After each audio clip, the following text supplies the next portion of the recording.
Bienvenidos y bienvenidas al magazine de Biosfera Televisión.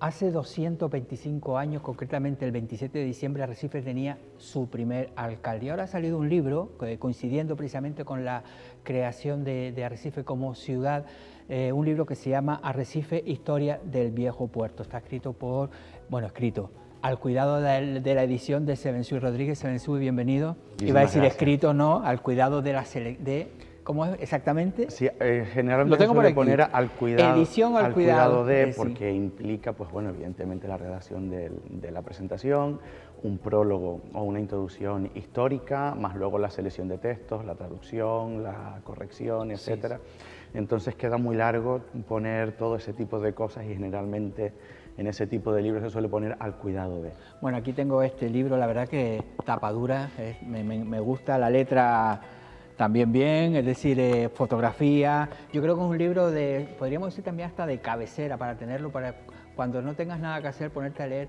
esas historias que cuentan un poco de la historia de Arrecife. Ya no es un libro de historia, sino es un patrimonio literario, ¿no? Efectivamente, me preguntaban cuando lo presentábamos el otro día que será un libro de historia o un libro de literatura o un libro de historia general o un libro de historia de literatura.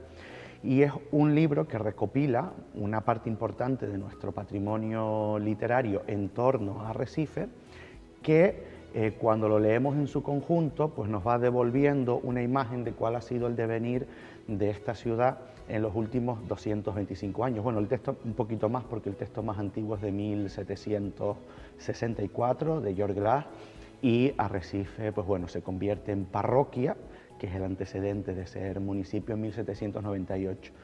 Era un poco pues para contextualizar cómo era Arrecife antes de ese 1798 y tomarlo como punto de arranque. En ese viaje literario lo primero es, hacen ustedes una especie de cronología, ¿no? de cómo ha sido el crecimiento, el desarrollo de Arrecife, ¿no? Sí. Como puerto y ahora como ciudad.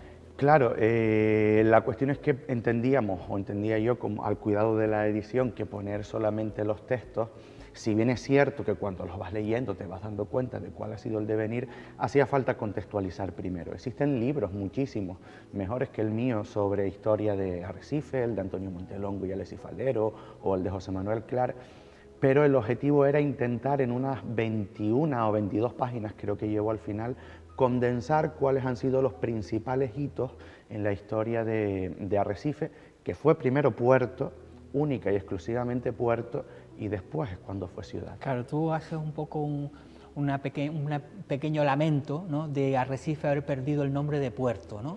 El puerto de Arrecife, que fue como se creó, no era Arrecife, era el puerto de Arrecife, y con los años, como ha pasado con todo este legado marinero, parece que nos hemos ido quitando de encima porque parecía que nos pesaba o como no nos gustaba. Bueno, claro, evidentemente yo creo que entender la historia debe servir aparte para recrearnos, viendo, pues son casi unas 50 fotografías y planos antiguos de Arrecife, aparte para recrearnos, para recordar cómo fue Arrecife en su momento, es para aprender, para entender dónde estamos ubicados y poder proyectarnos hacia el futuro, ¿no? A veces hablamos de gente que quiere inventar o reinventar Arrecife cuando resulta que ya está Arrecife inventada.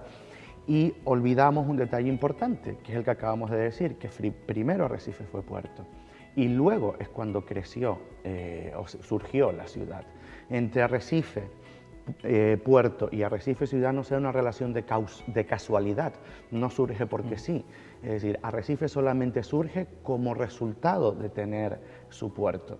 Y resulta paradójico, y eso al menos tenía que anotarlo en el libro, que siendo una ciudad que surge a partir de su puerto, como consecuencia de tener su puerto, hayamos olvidado el puerto.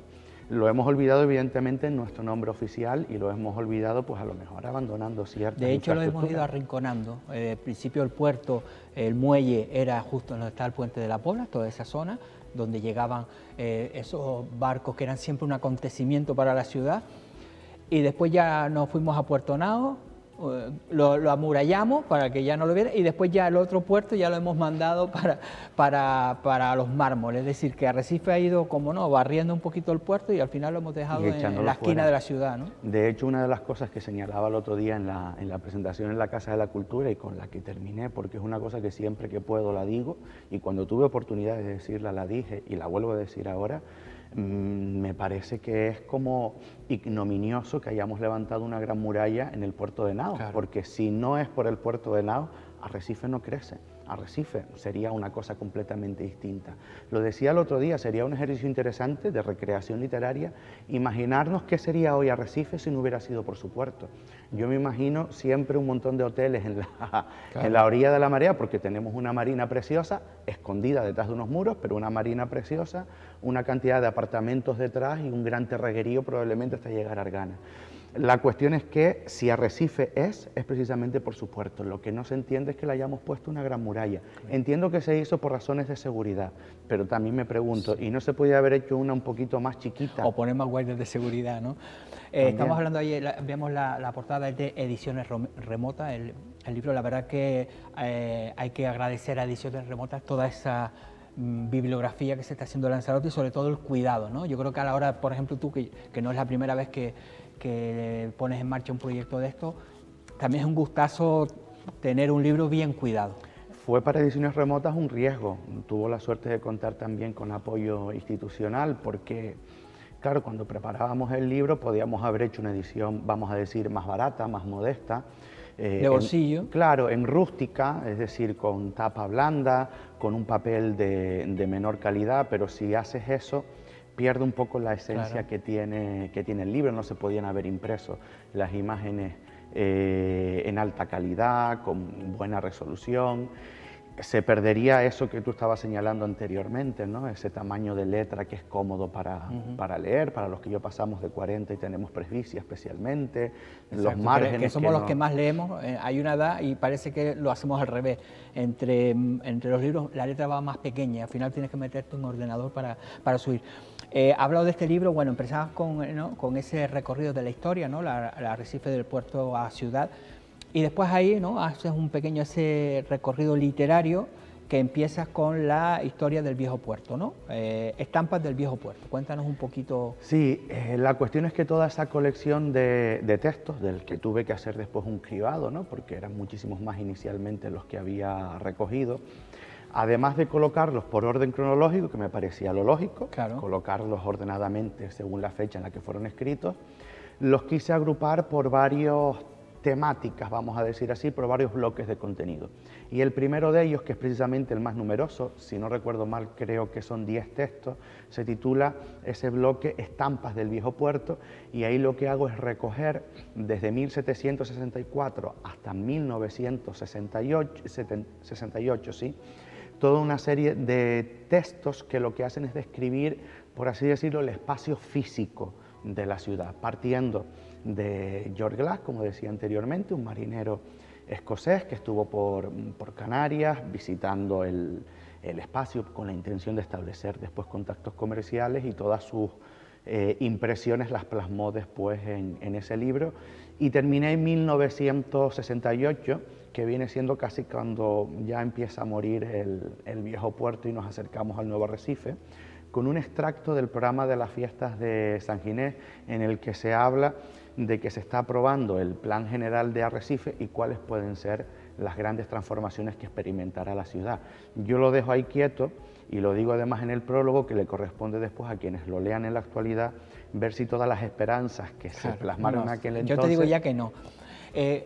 Es verdad lo de los pregones de las fiestas, porque siempre al final, cuando coges el más antiguo, al final es un libro de historia también, de una ciudad, de un pueblo, de un municipio, porque te va haciendo en ese momento pues alguien que te va contando y al final te haces, ¿no?, una idea, y está bien, ¿no?, a veces recoger también, que parece que dice, no, es un pregón, no, un pregón te da información de lo que es en ese momento. Muchísimas, ¿no? Además están escritas por personas que han protagonizado la historia y que con sus anécdotas y esa historia menuda que a veces recogen, dan importantes pistas para entender cuál ha sido el sentido de cualquier ciudad a lo largo de su historia. Bueno, alguien podrá pensar que es un libro que es un tollo, que puede ser aburrido, todo lo contrario. Es un libro que son historias, yo creo que también las has elegido que cuenten algo, que no sean muy monótonas. Por ejemplo, en Anecdotarios y Costumbres, el primero es Agustín Álvarez Reiso, ¿no?, sí, y te habla del primer aeronauta de Arrecife. Sí, bueno, intenté combinar un poquito de todo, ¿no?, porque este es un libro, como tú bien decías antes, para tener arriba de la mesa, en el salón, un ratito de deleitarte viendo a lo mejor la foto. Y luego lo bueno que tienes es que no te lo tienes que leer del tirón, sino Claro. que puedes Son coger pequeñas historias que un tú te vas texto, leyendo. si te gusta te lo terminas, si no te gusta pasas a otro. Hay textos más literarios y otros un poquito más expositivos, más descriptivos. Entonces intenté que todos los textos que he recogido contaran algo sobre el momento histórico. Algunos son un poquito más sesudos, como por ejemplo los del comienzo, y otros tienen un puntito un poco más entretenido. Álvarez Rizo es un señor de Tenerife que llega a Lanzarote precisamente para trabajar en el comercio de la barrilla, bueno, en el comercio de su padre. Su padre llegó a ser alcalde de Arrecife. Tiene una calle y todo, yo creo que en su Arrecife. momento, sí señor, y fue el primero que escribió un libro de historia de Arrecife. Hay un contenido bastante sesudo dentro de Historia del Puerto del Arrecife, de Álvarez Rizo, contando datos históricos, cantidad de barcos, etcétera, etcétera. Y luego hay otra parte un poco más entretenida, como por ejemplo esa que él mismo llama el primer aeronauta de Arrecife, que es un señor que sale evidentemente desplegado por las aspas de un molino y termina en el charco de San Ginés. Sí, es decir, que es... No, pero te digo que a veces los libros también tienes que tener, ¿no?, ese... Que tenga altibajos, ¿no? Es decir, una historia que puede ser más científica, otra que pueda ser más entretenida para al final hacer... Bueno, ese es el anecdotario y costumbre. Después vamos a las sociedades del Viejo Puerto. Sí, es, si te das cuenta, una especie de continuación del bloque anterior, es decir, bueno, en el principio, en el de estampas que hablábamos antes, era el paisaje, el segundo ya es lo que se llama a veces el paisanaje, es decir, las personas, las costumbres, las tradiciones, las parrandas que existían, o por ejemplo la parranda de los buches. Hay un texto de René Bernot que era un antipático, pero el texto es bonito. Y luego sí, ya ese nos era vamos... uno que vino para escribir algo diciendo que las Canarias pertenecían a Francia, ¿no? Básicamente. Esa vendría a ser la versión muy abreviada del asunto, pero lo que había era evidentemente un interés comercial, de establecer un parentesco para sentar las bases para el comercio. Y luego el tercer bloque, que es el de sociedades, pues profundiza un poco en el apartado anterior, con todas aquellas cuestiones que tenían que ver con los lugares de ocio que se crean en Arrecife fundamentalmente a partir de la segunda mitad del siglo XIX, que es la gran transformación de Arrecife, tan transformación que se convierte en la capital de la isla. Tiene un desarrollo súper potente, una nueva clase social, que es la de la burguesía comercial, y surgen espacios, como la mayoría de ellos desaparecieron, tuvieron una vida muy efímera, y otros han continuado, como por ejemplo el casino y la Sociedad Democracia. Pero no solamente están recogidos ahí aquellos espacios en los que se reunía la burguesía, bastante interesantes, sino también en los que se reunían, por ejemplo, los marinos, como por ejemplo la Casilla del Resguardo. Precisamente el texto es de Miguel Pereira de Armas, hijo de Arrecife, que luego fue profesor de náutica en Santa Cruz de Tenerife, y cuando hace una descripción de la Casilla del Resguardo, la hace, empieza diciendo que ya la tiró abajo la piqueta, y empieza diciendo ya en aquella época, comienzos del siglo, cómo Arrecife se estaba caracterizando por tirar abajo todo su patrimonio. Por lo tanto, si nos venimos al 2023... Dice siempre, ¿no?, que la historia, lo bueno de la historia es para no repetir los mismos errores en el futuro. Y los seguimos cometiendo. Y hay una de las exclusivas que yo creo que del libro es la historia o el relato de un pirata que llegó a Arrecife. Cuéntanos un poco, sí, porque yo me lo leí entero, la verdad que es agradable a veces leer este tipo de cosas y no paras de leer, ¿no? Es decir, una pequeña novela dentro de un libro, ¿no? Sí, es gracioso. Vamos a ver, ese es un texto que encontré pues como se encuentran las grandes cosas, casi de casualidad, pero no de casualidad, trabajando. Evidentemente. Sí, no vas por la calle y te lo encuentras, ni abres de repente una página y te lo encuentras, sino buscando datos sobre la historia de Arrecife en unos archivos digitales del Quinto Chimbambo, no me quiero detener ahora. Resulta que encuentro ese libro y me llama poderosísimamente la atención. Empiezo a buscar referencias acerca del mismo y no lo encuentro absolutamente referenciado en ningún lugar.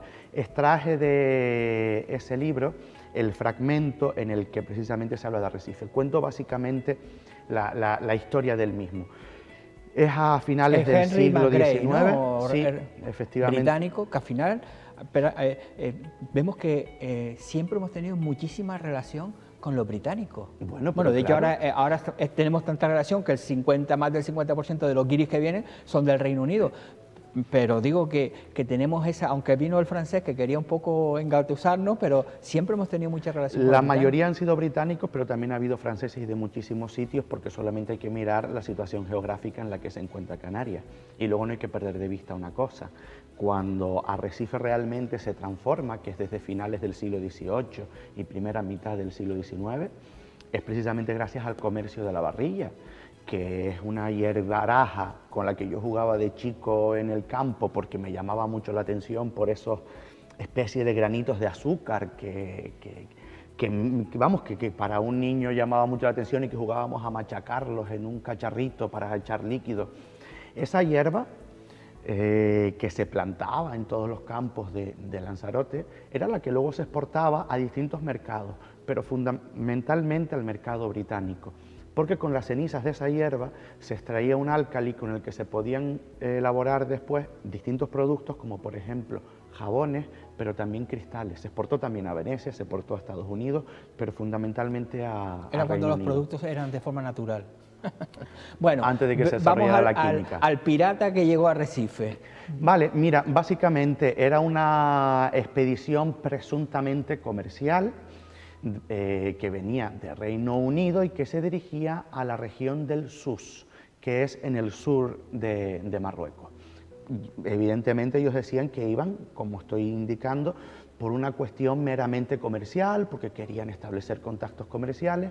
La cuestión es que después, mentira, Eran traficantes de armas, ¿no? Como suele iban pasar. a llevar armas a las cábilas del sur de Marruecos para que esas cábilas pudieran luchar contra el rey alauita. ¿Con qué finalidad? Pues porque evidentemente lo que quería Reino Unido era posicionarse comercialmente en África y para ello tenían que ir en contra del rey alauita, luego alimentaban, cómo no, a quienes eran contrarios a ella.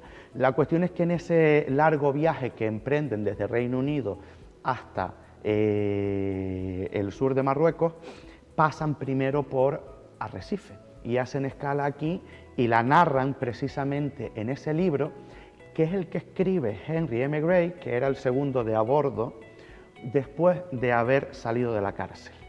El relato en realidad es una versión, todo el relato, es una versión edulcorada de qué fue lo que él se marchó a hacer, le echa la culpa al capitán Spilsbury, que era el capitán del barco, que él no tenía nada que ver, que él era más bueno que todas las cosas, pero independientemente de toda esa intrahistoria que luego conocemos después, lo cierto es que nos deja un relato muy curioso sobre cuál fue su estancia en Arrecife, de cómo entró en contacto con la burguesía inmediatamente de la ciudad, cómo estuvo en el casino, cómo se emborracharon también en el kiosco de la música. Me enteré que el kiosco de la música no era un kiosco de la música, sí, podían tocar, pero abajo había un bar. Sí, vamos a ver, Eso era básicamente. evidentemente un kiosco de la música y se hacían actuaciones musicales y eso está Pero más su gran que objetivo es que documentado. abajo había un bar. Efectivamente, Bueno, y era el mayor uso que tenía, Bueno, el de cantina. recomiendo, si es una de las historias que está en el libro, la verdad que recomiendo que la lean porque se van a divertir como muchas de ellas.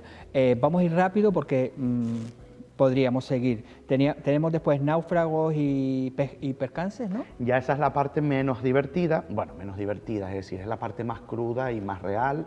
Hay dos relatos, bueno, uno de ellos sí es divertido, de Leandro Perdomo, porque el que se cae al mar es un cura, y es toda la narración la socorronería de de qué Leandro. hacer para sacar al Te cura. ríes un rato con todos esos libros que ha escrito y de Arrecife escribió muchísimo. Muchísimo, claro, Muchísimo, ya has evidentemente. extraído uno de esos. Y después hay una, antes la gente cuando estaba en San Bartolomé decía, me voy al puerto, ¿no? Arrecife no era Arrecife, me voy al puerto. Pues hay una parte que es del puerto a la vuelta de abajo y del puerto a la vuelta de arriba. La Claro. vuelta de abajo es...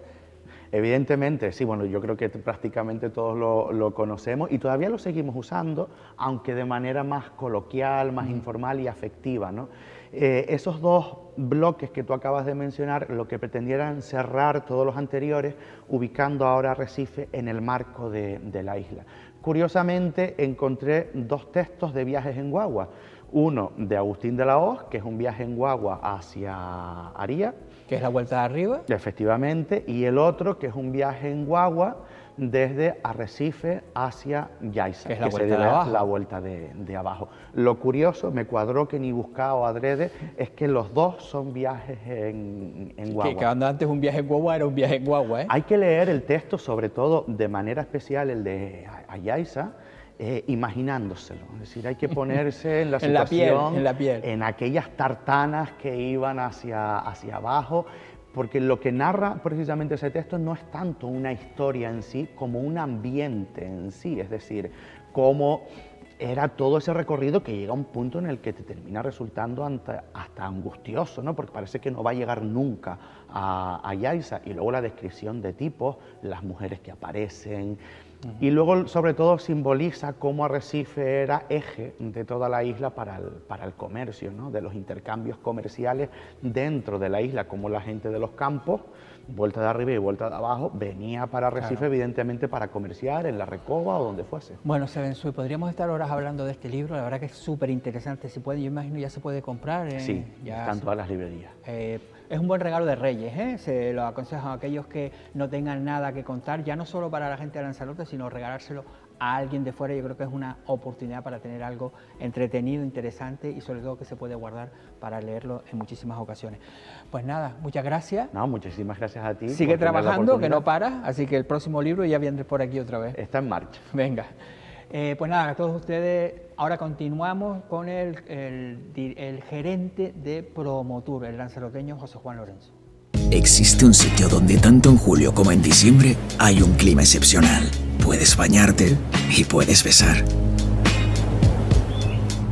Puedes andar un camino sin que sea el de los demás.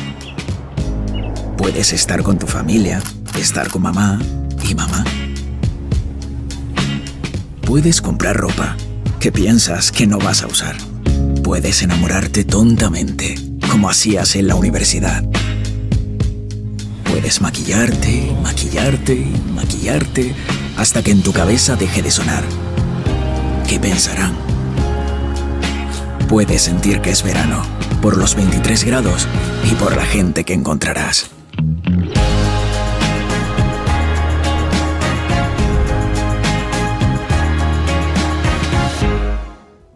Bueno, una campaña realizada por el Gobierno de Canarias para el turismo LGTBI. Tenemos con nosotros para hablar de turismo con José Juan Lorenzo, que es el director gerente de Promotur Canarias. José Juan, bienvenido. Bien hallado. Bueno, es la primera vez que vienes con el nuevo equipo de Gobierno de Turismo, esa es la verdad. ¿Y qué tal? Tenemos una consejera de Fuerteventura. Pues estamos todo el equipo de Turismo de Canarias encantados de darle continuidad a todo el trabajo que se viene haciendo y de recibir el impulso que supone un nuevo gobierno y una nueva consejera y un nuevo equipo. La verdad es que la incorporación ha sido rápida y bueno, y el impulso renovador de esta consejería con toda la pila de leyes que con el paso de los años han resultado obsoletas, es tremendo. Estamos muy satisfechos, creo que va a ser una legislatura muy productiva. Claro, porque cuando hablamos de turismo, Canarias ya tiene una experiencia contrastada, un equipo, muchísima gente detrás, pero claro, cuando hay esos cambios se puede producir, ¿no?, un pequeño problema, ¿no?, a la hora de ajustar las piezas, que eso a veces también es complicado, ¿no? Bueno, afortunadamente la consejería tiene una empresa pública que es Promotur Turismo Canarias, que tiene un magnífico equipo de profesionales que yo pues tengo el placer de poder coordinar y tienen mucha continuidad. Somos un destino muy bien valorado en el ámbito del marketing turístico. Y cierto es que en los últimos 3 años estamos haciendo un desarrollo importantísimo en temas de digitalización y sostenibilidad. Pero Promotur es una garantía de continuidad y este equipo que ha llegado, igual que el anterior, pues desarrolla todas las capacidades que tiene Turismo de Islas Canarias, en concreto la empresa pública. Claro, cuando hablamos de marketing, por ejemplo, esta campaña es marketing, ¿no? Sí. Es decir, Canarias está haciendo campañas a veces complicadas en este mundo del turismo, con miles y miles de países, con miles y miles de anuncios, dar a veces con esas claves para poder llamar la atención, ¿no? Y en eso Canarias se está destacando, que está obteniendo incluso reconocimientos importantes, ¿no? A ver, como decía, tenemos la fortuna de tener un magnífico equipo de profesionales, los mejores, nuestras campañas son las mejores de cualquier destino turístico nacional. Y de hecho este año llevamos más de 25 reconocimientos internacionales en certámenes por todo el mundo y nacionales también, pues a las mejores campañas de Branconten, a las mejores campañas, o sea, la semana pasada en Best in Travel, que son los premios, los mejores premios en el mundo turístico, recibimos 5 premios, entre ellos al mejor anunciante. Canarias tiene mucho conocimiento, hacemos marketing que siempre llamamos Always On, siempre. Tenemos más de 10.000 anuncios que automáticamente están impactando en 19 mercados, en 15 idiomas, una red muy especializada de Community Manager.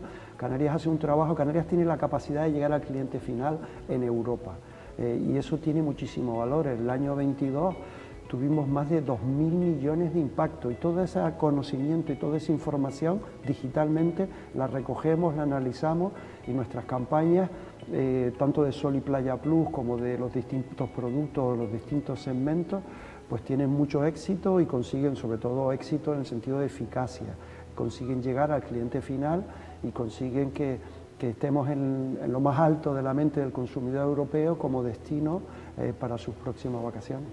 Bueno, hay varios asuntos que tenía por aquí. Uno de los últimos, un informe que habla de la importancia del turismo en el PIB de Canarias, es decir, en la economía de Canarias. En el 2022 casi el 40% del empleo está relacionado con turismo. Eso, claro, tiene su lado bueno, puede tener también su lado, pero el positivo es que el turismo sigue siendo esa fuerza motora de la economía canaria, ¿no? O sea, el turismo claramente está tirando de la economía canaria con ese impacto en el empleo que llega al 39, prácticamente 9 de impacto en empleos directos del sector turístico e indirectos, también sí, los indirectos. Es una gran contribución y representa el 35,5% del PIB turístico. Estamos en cifras de porcentaje nunca alcanzadas. Aquí si son por millones son 16.960 millones, que son millones, ¿eh? Y también porque parece que es importante que, no tengo la cifra exacta, pero más de 3.000, creo que son 3.400 millones de impuestos recaudados por el sector turístico. O sea, la contribución para mantener pues todo nuestro sistema de bienestar del turismo es extraordinaria en empleo, en PIB y en recaudación. Es decir, el coste, la inversión, y vuelvo, perdón, no tengo las cifras mentalmente, pero la inversión del gobierno en políticas turísticas es alrededor de los 1.000 millones y el sector recauda 3.400 millones. Es decir, que por cada millón se ingresan 3. Correcto. ¿No? Básicamente. En impuestos. En impuestos, por eso digo más que empleo, etcétera, etcétera. Y eso, claro, es la recuperación, pero hay que seguir para adelante, ¿no? No nos podemos quedar, y una de las apuestas que tiene ahora mismo es el plan de estrategia de sostenibilidad, que la gente podrá decir, ¿y eso qué tiene que ver con el turismo? Pero el Gobierno de Canarias va por ahí, además somos uno de los destinos que ahora mismo está reconocido como que apuestan más por la sostenibilidad. Estamos muy satisfechos y nos queda un camino inmenso, pero estamos muy satisfechos de empezar a andar ese camino con solvencia. Canarias es la única comunidad autónoma española que tiene un plan de acción por el clima turístico. Lo presentamos en octubre del 22. En octubre, el 14 de noviembre pasado rendimos cuenta de ese plan de acción climática. Un plan de acción climática hay que entenderlo como un instrumento de planificación a largo plazo para luchar contra el cambio climático. Es el instrumento que nos dice cómo y cuándo podremos alcanzar la neutralidad climática. Estamos hablando como primer hito 2030 y antes de 2050 alcanzar la neutralidad climática. Eso solo se puede afrontar con el concurso de todos, es un proyecto transversal de todo el sector turístico canario y es un proyecto a medio y largo plazo. Y ahí hemos lanzado una solución digital para que todas las empresas turísticas canarias desde ya midamos la huella de carbono, la reduzcamos y podamos cada uno hacer su plan de acción climática y toda esa posición consolidarla y saber año a año cómo avanzamos y qué tenemos que hacer para llegar a esa neutralidad climática. El turismo hoy es un factor de competitividad, lo demanda la sociedad, lo quiere Canarias y el sector turístico, para nosotros es clave, y si el turismo va a ser, bueno, esa frase tan clara y tan contundente, que el turismo es sostenible ambientalmente, también socialmente y económicamente, o no, o perderemos nuestra posición y dejará de serlo. Y estamos muy satisfechos porque por segunda ocasión vamos a participar en la Cumbre Mundial por el Clima, que este año ya empezó el día 5 en Dubái, y vamos a estar allí los días del 8 al 10, invitados por la Organización Mundial del Turismo, a presentar junto con otros destinos y otras empresas que han firmado la declaración de Glasgow, una declaración climática. Vamos a presentar bueno, nuestro avance, porque y nos invitan a presentarlo allí, porque realmente es una aproximación pues innovadora, atrevida, etcétera. Porque hay que decir que lo que estaba hablando, que invitan a Canarias, no es que Canarias diga vamos a ir allí, es decir, que eso es la idea de que el proyecto que se está haciendo aquí por lo menos despierta interés a nivel internacional, ¿no? Así es, de hecho ya estuvimos en Egipto en la COP27 el año pasado, en noviembre, hace un año ya, y el año pasado fuimos con el plan, pero este año vamos con ya un año de ejecución del plan, y con esta solución que va a permitir a las empresas de forma gratuita medir su huella y reducirla, y saber dónde estamos, y poder comunicar al cliente final cuál es la huella de venir a Canarias. También se nos reconoce que somos un destino que está haciendo el ejercicio de medir la huella de carbón de toda la actividad turística. Inicialmente estimarla, medirla, a medida que vayamos teniendo más información y más datos, podremos medirla. Pero bueno, el 14 de noviembre presentamos que, bueno, compartimos que las Canarias emite 7,3 millones de toneladas de CO2, incluyendo la conectividad aérea. Y la conectividad aérea son en el 22, 5,3 millones. Y estamos constantemente monitorizando y viendo cómo podemos reducir esa huella. Y ya tenemos algún dato positivo, nuevos aviones, ¿no? Etcétera, Domingo, no quiero profundizar. Pero la gente dirá, está claro que es un tema del Gobierno de Canarias, ¿no? De la Consejería de Transición Ecológica. La gente dirá, pero ¿qué a un turista que viene a Lanzarote, qué le importa, o a Canarias, qué le importa lo de la huella de carbono? Es decir, está claro que hay que hacerlo, ¿no? Evidentemente tenemos que luchar contra el cambio climático, pero desde el punto turístico... Le importa muchísimo, o sea, a lo largo de todos los escalones de la sociedad, especialmente los jóvenes, están viendo con mucha preocupación, por ejemplo, dentro de la actividad turística, la conectividad aérea y las emisiones que produce. Toda la industria aérea tiene un plan industrial, aunque todavía no lo percibamos, para reducir su huella, y se han comprometido a llegar al neto en 2050. Importa muchísimo. El 60 y tantos % de los visitantes quieren elegir opciones más sostenibles y tienen que encontrarlas. El proceso que estamos llevando a cabo nos va a permitir categorizar, medir cuando por estancia en Canarias cuál es tu huella. Y de alguna forma el cliente quiere empezar a verlo. No sé si nos hemos observado que cada vez que compras un billete te pone la huella, ya te informa de la huella de CO2 de tu conectividad. Pues eso va a pasar en los establecimientos alojativos, en las actividades que hagamos, y es importante que la conozcamos, que la midamos, y que claro, hay muchas cosas que podemos hacerla para reducirla.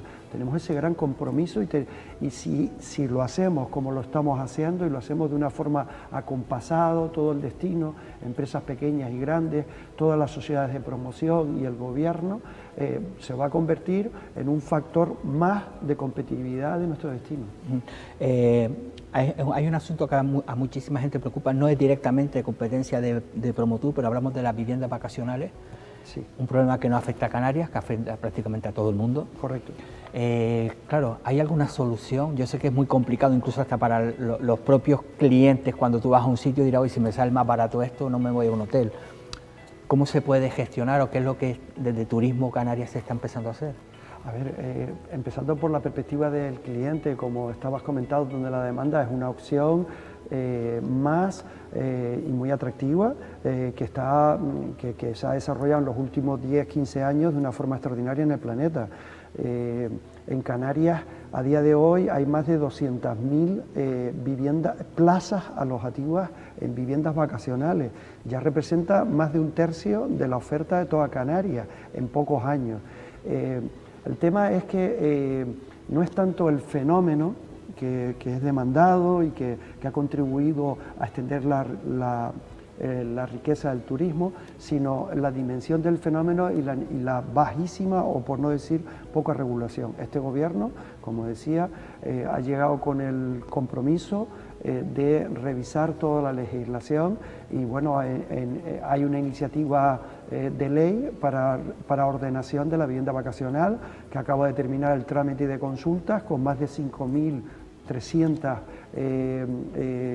participaciones de ciudadanos y de empresas, y que tiene el compromiso de la consejería, como antes decías, no es Turismo de Islas Canarias, y nosotros realmente somos unos observadores y lo vemos como una necesidad de en enero o febrero poner ya un borrador de ley, registrar un borrador de ley en el Parlamento de Canarias. Claro, no es que se esté en contra, pero es lo que hablan, ¿no? La necesidad de regular y que esas reglas puedan cumplirse, porque no todo vale, ¿no? Es decir, no vale meter una vivienda vacacional pues en cualquier sitio de Canarias, ¿no? Así es, se trata de ordenar este fenómeno. No es suprimir.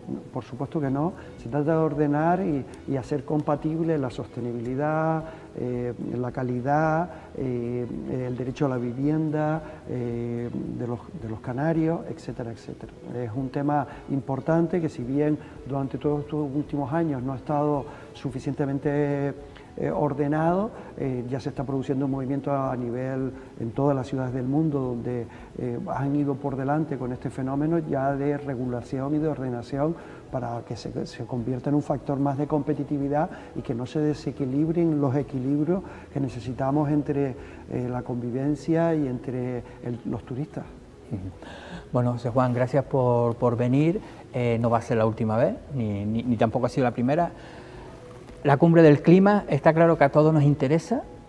Ahora lo que hay es lo importante es que se pongan de acuerdo los grandes países, ¿no?, para poder aplicarlo, ¿no? Nosotros somos un pequeño, ¿no?, una pequeña gotita de arena o de agua, pero está claro que haciendo también nuestro trabajo es lo que tenemos que hacer, ¿no? Sin duda, que aquí es eso. Puede haber ese pesimismo, ¿no?, de la gente, pero tenemos que empezar por nosotros. A ver, la industria turística, la industria de la felicidad, después del COVID, ha dado muestras de la necesidad que tenemos de estar con amigos, con familias, de descansar, de desconectar, de disfrutar de la vida en definitiva. Y la industria turística tiene que ser sostenible, tiene mucho que decir. La conectividad aérea representa el 2,5% de las emisiones mundiales.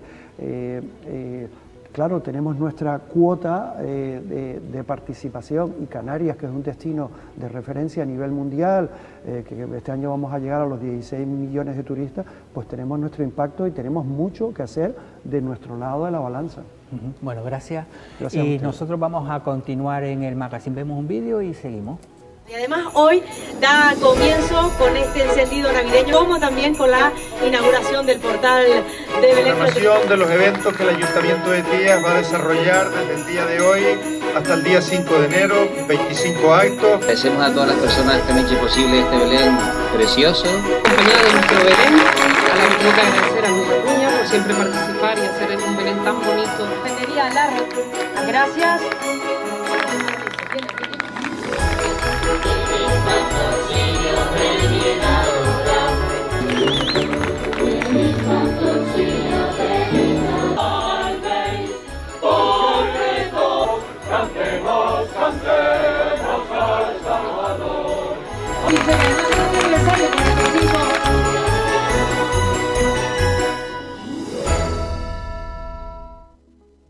Ha llegado la Navidad al municipio de Tías y por eso nosotros hemos querido traer pues a Pepa González, la concejala de Cultura, y a Miriam, la concejala de Consumo, bueno, muchísimas cosas más, sí, pero básicamente están relacionadas con todo este programa que yo he cogido un poquito, pero es imposible.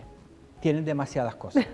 ¿Tú crees? Sí. El año pasado festejo junto con Cultura organizó 32 actos, este año son 25. ¿Ah, sí? Sí. Bueno, para mí son muchos de todas formas. Sí, sí. Bueno, estábamos viendo la inauguración del Belén de Tías, ¿no? Y el alumbrado, cuéntanos un poquito, porque ahí la verdad que ahí se montó una buena, como decir, ¿no? Como dice lo del villancico, ¿no? La verdad que fue estupendo, además la convocatoria de gente, un éxito total, la escuela de música de Tías con todos sus tocadores y cantadores, con un repertorio de villancicos navideños precioso, la Coral San Ginés, que es una maravilla, lo estábamos comentando antes fuera de del directo, que tienen unas voces espectaculares. Además, a mí me encanta la música sacra, me encantan los villancicos cantados en latín, y ellos se lucieron divinamente. Y estuvo muy bonito porque se entregó, desde parte de comercio, ¿no? Se entregaron un montón de premios a la decoración navideña, al Black Friday, y la gente estaba allí como gozosa. Sí, Estuvo muy bonito. estábamos viendo precisamente eso, porque claro, yo no sé si cada vez más los negocios son conscientes de la importancia de tener esos escaparates alusivos a la Navidad, y ustedes premian precisamente todo eso, ¿no? Sí, de todas formas, tengo que decir que este año yo comienzo con esta concejalía, entonces yo empiezo, pero lo que me dicen los compañeros, los mismos compañeros, es que la participación cada vez es mayor.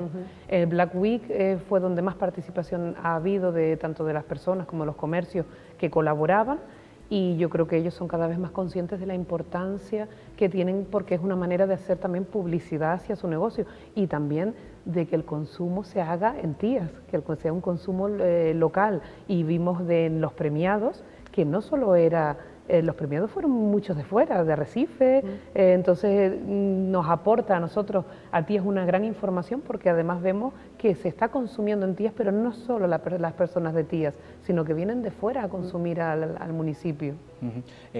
Bueno, ustedes van a tener 3 belenes, ¿no? O 4, ya inauguraron el del pueblo, esta tarde inauguran uno. Se inauguró el de Tías, sí. Esta tarde se inaugura el de Puerto del Carmen, y después tenemos el de Candelaria, elaborado por Lázaro, que es una maravilla. Que son 3 que pueden incluso hacer ya, la gente aquellos que vayan a Tías pueden hacer ese recorrido también, porque el de la Candelaria ha ido también en los últimos años, yo creo que ha ido ganando protagonismo. Es que es una maravilla, además se incorpora la música también. Este año metimos el Rancho de Aría, que va a estar en la inauguración del Belén, para aportar un poquito más de música, como dice Pepa, a la inauguración, y hacerla un poquito más especial, porque, como bien dice, cada vez son más gente la que va a esa inauguración. Esta tarde es el de Puerto del Carmen. Puerto del Carmen. Puerto del Carmen. Y hay la costumbre en el municipio de Tías de llevar varias guaguas, mínimo 3, de vecinos, de estos adultos que acumulan juventud, como digo yo, y los llevamos por todos los belenes de la isla.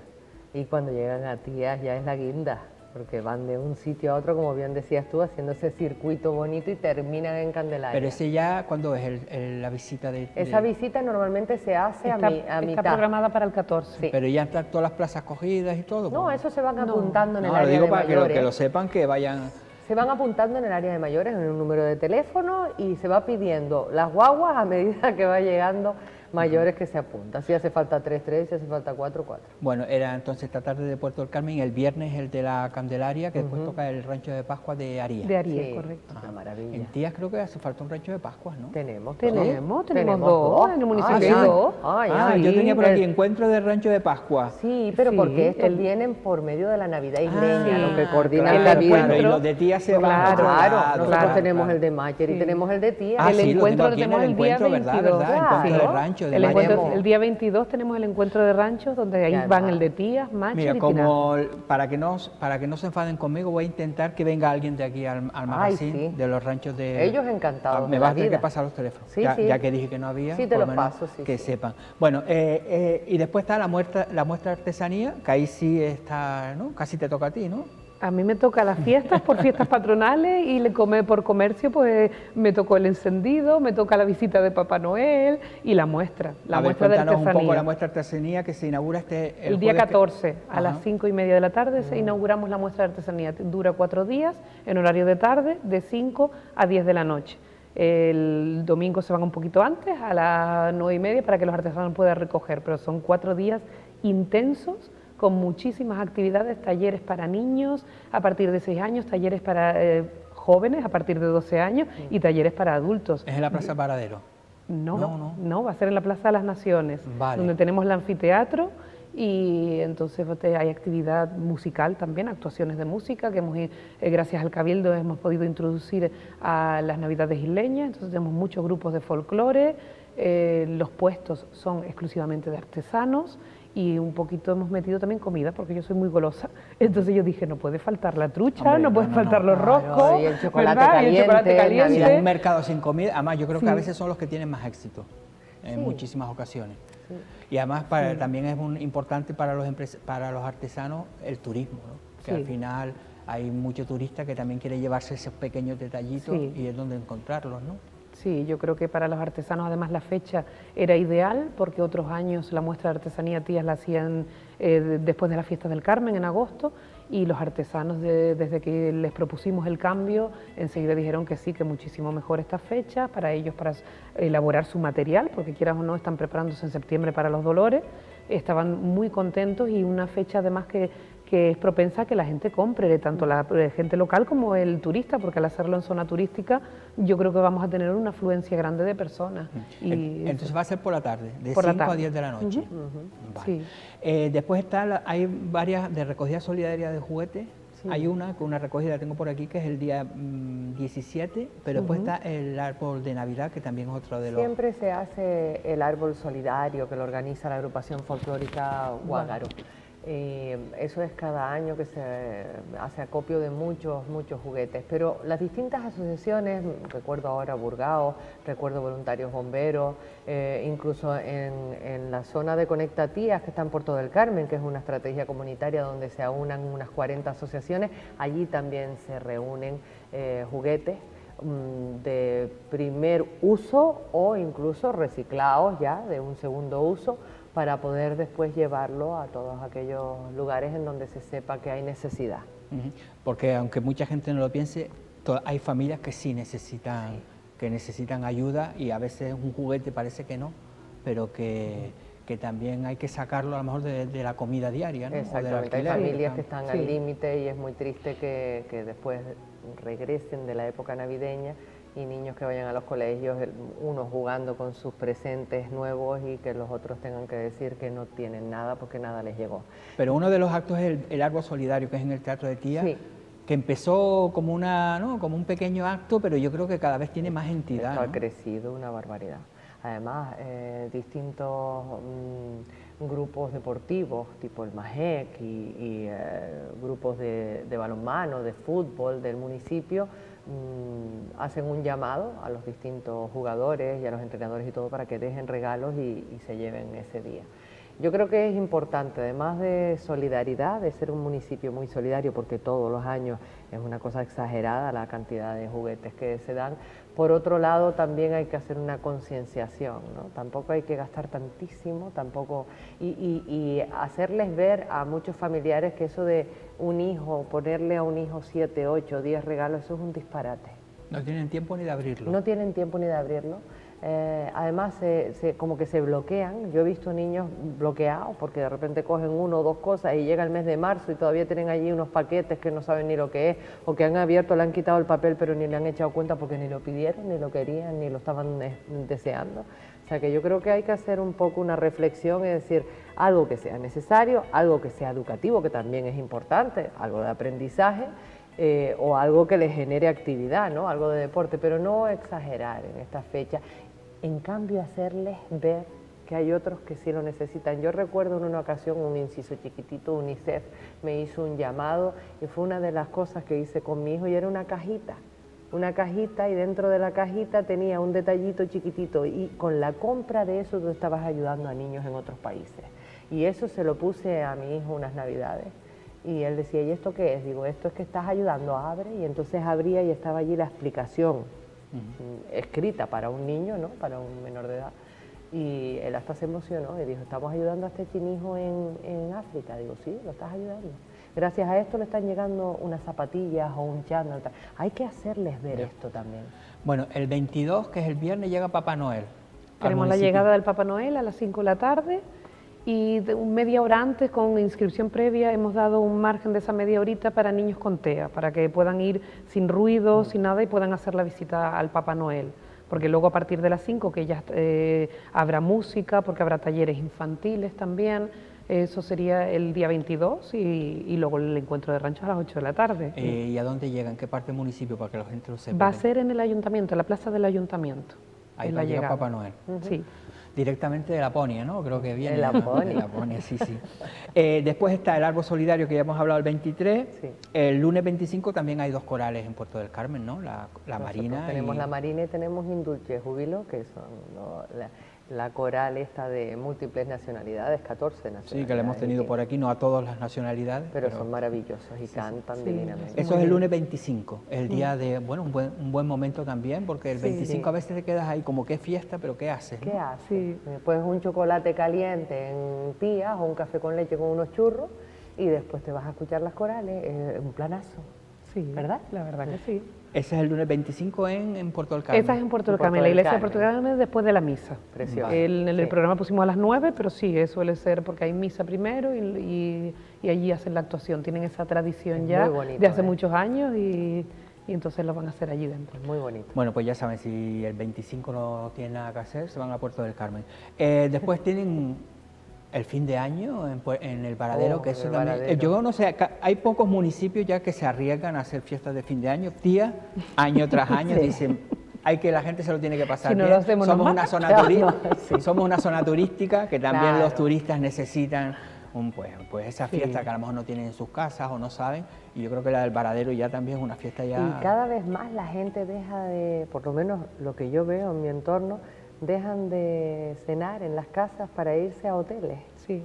Van a partir el año al hotel y cuando ya terminan a las 12 de la noche las uvas atrás dicen fiesta y fiesta. Es el Varadero. Para el Varadero, ¿no? Claro, claro. Divertidísimo, divertidísimo. Eso, bueno, ya hablaremos también, pero ahí es el plan de seguridad, todo ese tipo de cosas que al final no es ya la fiesta, sino todo lo que conlleva organizar un acto de esto, Exacto, ¿no? Parece que a veces tienes un evento que dices, mira qué poquita cosa es, y al final entre planes de seguridad, seguros, movilización, autorizaciones, movilizar también policía, protección civil. Parece cada vez más complicado, pero como dices, un sitio que además es turístico, muchos turistas vienen a pasar el fin de año ya a la isla, entonces ellos quieren fiesta de fin de año también, entonces nosotros tenemos que hacer por nuestro pueblo, pero también para el turismo, entonces para nosotros es impensable el decir no hacemos una fiesta de fin de año, así que a las 11:30 en el Varadero, el día 31... Con fuegos artificiales... sí.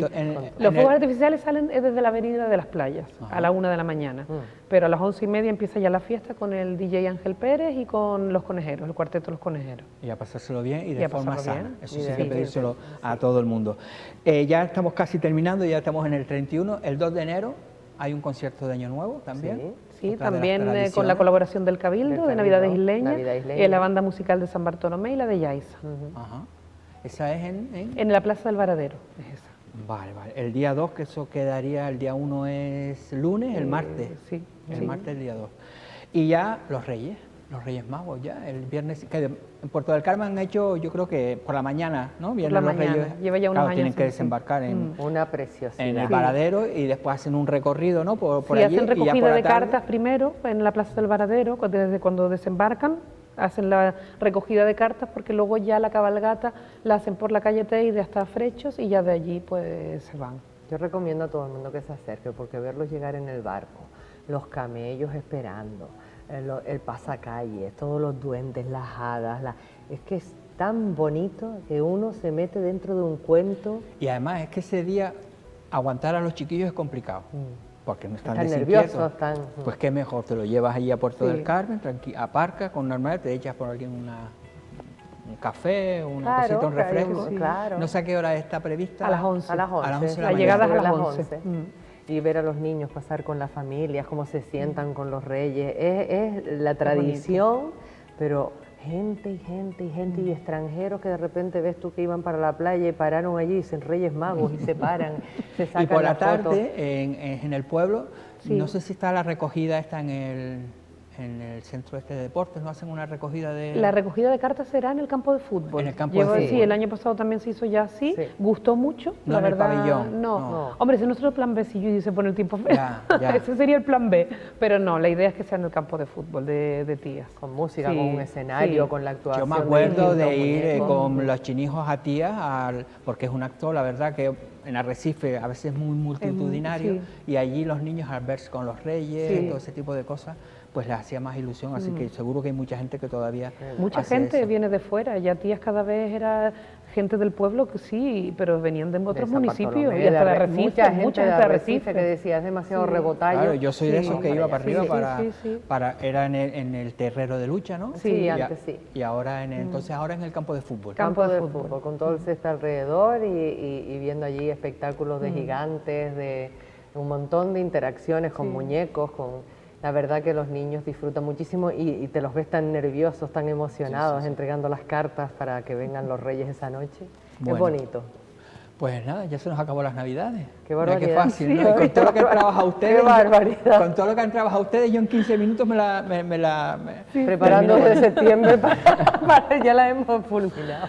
Bueno, gracias a las dos por venir para hacer también. este pequeño recorrido de la programación navideña. Si lo quieren ver todo, entren en la página web del Ayuntamiento de Guías, que ahí lo van a ver todo exactamente, lo vayan apuntando y para disfrutar de lo que es la Navidad. Ya vean que nosotros también aquí, no sé si lo dije al principio, pero también hemos traído la Navidad al set de Biosfera Televisión.